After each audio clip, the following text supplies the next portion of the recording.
এখনো গাছে আসে নাই, সেই তেল কিংবা ফল আপনি বিক্রি করতে।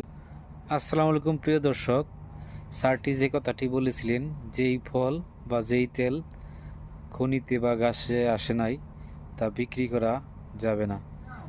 কথাটি অনেক গুরুত্বপূর্ণ ইসলামিক কথা। এবং আরও বলেছেন বাইটি কথাটি বলেছেন যে মিথ্যা হলো এমন জিনিস যা আল্লাহর উপরে উঠতে চায়। তো আল্লাহ এমন একটা জিনিস, সেই সমস্ত পৃথিবী সৃষ্টি করেছেন, তার উপরে বলা হয়েছে মিথ্যা, মানে সম্পূর্ণ মিথ্যা।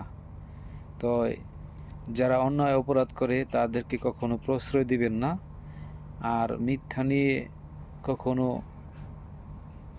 সামনে আগাতে চাইবেন না। আল্লাহর কাছে ক্ষমা চাইবেন, ভালো হইবেন, এটাই।